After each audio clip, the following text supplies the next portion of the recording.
Hi guys, it's Tanya and it's Talk About It Tuesday. Can we talk about something real quick? Let's talk about time and money. You know, some people say you can never pay me enough for my time. And, you know, as an entrepreneur, sometimes that is so true. I think sometimes people take advantage of people's time.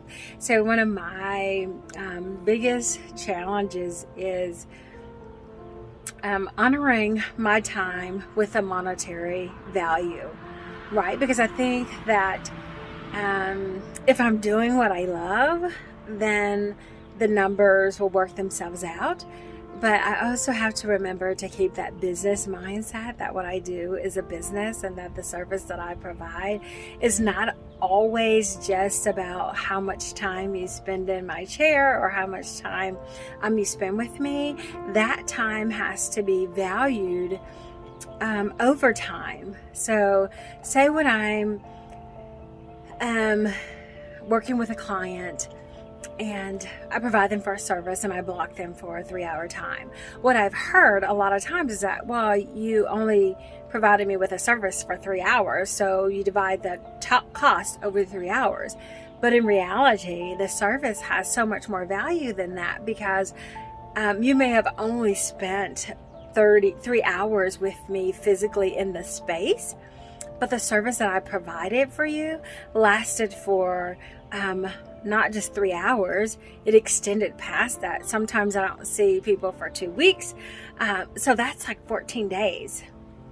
And sometimes it's 2 months, sometimes it's 3 months. So if you take how much I charge per hour, or the per hour price, or that set price, and divide it for all the time that's extended past the time that they actually spend with me, you know, it probably doesn't add up, right? It's great for them because it's very economical and it's very client friendly. But when I have to look at all of the people that I have to service in order to just be able to break even, sometimes it just doesn't seem to add up. And the one thing that I always tell people is that, you know, when I was working for someone else, that I'd wear that pin that says, "Are you paid what you're worth?" is finding the balance of being paid what you truly think you're worth, and adding all of the expenses that goes into being an entrepreneur, as well as all the education and the training and the time that you've put into your craft and your skill, and making sure that you're adequately compensated for it. And sometimes it seems like you're not, but the one thing that you can't get from a dollar sign sometime is peace.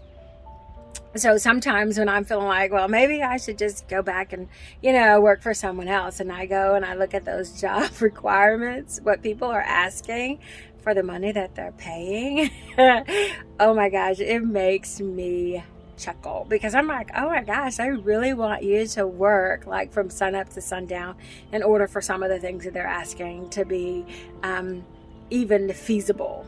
But I'm sure if you really investigated and went into it, that, you know, some things wouldn't be as challenging as they may appear on the job announcement. But at the same time, it's like, oh my gosh. I've also seen some positions where they're paying people with master's degrees $15 an hour. Man, what? You got to be kidding me. Like, that's a joke, right? People have spent a tremendous amount of time in school and learning these skills and developing themselves, and $15 an hour. Like, some people are paying that and just to be in high school and not even have a degree. So I think that there has to be like a balance. Now, you know, I may not have all the dollar signs, but I can say that I have peace. Like, on days when I don't feel like allocating my time for money, I don't, and I can get out and do things that I really enjoy, that really brings me joy. And I think that's a trade-off, right? Like, there has to be balance between time and money. So you may have a lot of money, but you may have no time. And what's the benefit of having money if you can't enjoy it and do the things that you want to do to enjoy it? But then the other side is doing the thing that you love and not making the money that you think is going to be able to give you a livable wage to where you can do some of the extra things that you really enjoy, that really brings you joy. So I think there's a balance, like having numbers that make sense. You work so many hours, you make so much money, you can pay yourself, you can pay your expenses, and you can travel and you can have fun and do things and not be tied down to whatever your profession is. So I think in life it has to be a balance. So what is the balance between time and money?